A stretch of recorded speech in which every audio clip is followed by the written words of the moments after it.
नमस्कार किसान भाइयों, मैं doctor Akash Saroha alpha hybrid seed company की तरफ से। तो किसान भाइयों, आज हम लोग बात करते हैं कि इस समय गेहूं की हमारी जो फसल गिरी हुई है उसमें काफ़ी नुकसान हुआ है। तो उस नुकसान को हम कैसे कम कर सकते हैं और गेहूं में आखिरी पानी कैसे देने चाहिए और क्या क्या उसकी सावधानियां बरतनी चाहिए। तो किसान भाइयों, जैसा कि आप सभी लोग मेरे पीछे देख रहे हो कि हमारी ये गेहूँ की फसल जो है इसमें हमारे पौधे गिर चुके हैं। इसका क्या कारण है, क्यों ये गिरते हैं और हम कैसे इस नुकसान की भरपाई कर सकते हैं।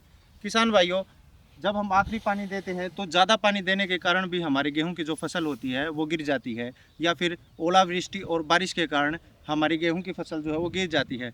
कितना नुकसान होता है? लगभग 10 से 15% जो है वो गेहूं का नुकसान हो जाता है, और बाकी बारिश पर डिपेंड करता है। जितनी ज़्यादा बारिश होती है उतना हमारा गेहूं गिर जाता है। गेहूं क्यों गिरता है? इस स्टेज पर आने के बाद हमारे गेहूं की जो जड़ होती है वो कमज़ोर हो जाती है और दाना बनता है। दाना बनता है तो ऊपर वाला हिस्सा भारी होने के कारण हमारी फसल गिर जाती है। इस समय हमें क्या करना है किसान भाइयों? हमें अपने खेत के अंदर नहीं जाना है। अगर हम खेत के अंदर जाएंगे तो पैर लग के हमारी जो बालियां हैं वो नीचे गिर जाएंगी, हमारा हमारा जो पौधा है वो टूट जाएगा, जिसकी वजह से इसमें जो फिलहाल दाना बन रहा है वो दाना बनना बंद हो जाएगा और उसमें विल्टिंग आ सकती है, उसमें और बीमारियां आ सकती है। किसान भाइयों, अगर हमारी फसल हरी है तो इसमें हमें हल्का पानी लगाना है, हमें ज़्यादा पानी नहीं देना है, क्योंकि हमें ज़्यादा पानी दे दिया तो इसमें और नुकसान हो जाएगा। इस फसल में हमें ना ही तो अभी कोई फर्टिलाइज़र देना है, ना ही कोई दवाई देनी है।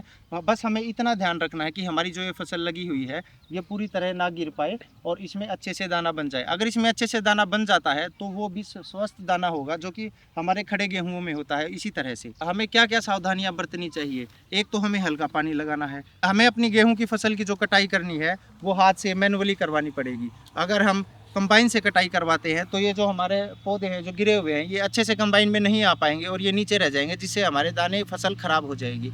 इन सब बातों का हमें ध्यान रखना है। तो आइए अब हम चर्चा करते हैं कि जब हम आखिरी सिंचाई देते हैं तो उसमें क्या क्या सावधानियां बरतनी चाहिए। तो किसान भाइयों, अब हमारी फसल में दाना बनना शुरू हो गया है, दाना मोटा होने लगा है, हम कह सकते हैं दाने में आकार आना शुरू हो गया है। इस समय हम आखिरी पानी देते हैं। आखिरी पानी हमें कैसे देना चाहिए और क्या क्या आखिरी पानी देते समय हमें सावधानियां बरतनी चाहिए, अभी हम उसके बारे में चर्चा करते हैं। जैसा कि आप सभी लोग जानते हैं कि हम गेहूं लगाते हैं, तो गेहूं लगाने के पश्चात पहला, दूसरा और तीसरा जब हम पानी देते हैं किसान भाइयों, तो हम अपने खेत को उस समय लबालब भर देते हैं। तो इस समय जब हमारे गेहूं में दाना मोटा होना शुरू हो गया है तो हमें किस तरह से पानी देना चाहिए, कैसे पानी देना चाहिए? तो किसान भाइयों, इस स्टेज पे हमें काफ़ी कम मात्रा में पानी देना चाहिए। अगर हम ज़्यादा पानी देंगे तो हमारा जो गेहूं है उसकी जो जड़ें होती है इस स्टेज पे वो कमज़ोर होनी शुरू हो जाती है और फोटोसिंथेसिस जो है वो भी कम हो जाता है।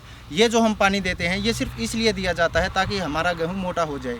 इस समय जो हमारी, हम जिसको हम फ्लैग लीफ कहते हैं, हमारी ये जो ऊपर वाली पत्तियां होती है ये भी सूखनी शुरू हो जाती है, और जब ये पत्तियां सूखनी शुरू हो जाती है तो फोटोसिंथेसिस आप लोगों को पता है कम हो जाता है। इसलिए हमें हल्का पानी लगाना चाहिए, जिसकी वजह से हमारे गेहूं गिरे नहीं। क्योंकि जब दाना मोटा होना शुरू हो जाता है और जड़ कमज़ोर हो जाती है तो गेहूं गिरने के काफ़ी चांसेस रहते हैं। तो किसान भाइयों, और किन किन बातों का हमें ध्यान रखना चाहिए, आइए उस बारे में जिक्र करते हैं।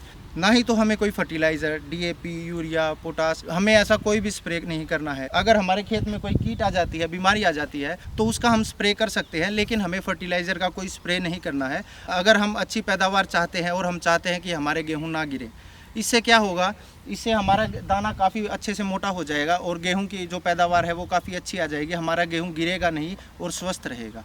आगे ऐसी और जानकारियां लेने के लिए हमारे चैनल को लाइक करें, शेयर करें और सब्सक्राइब करें। धन्यवाद।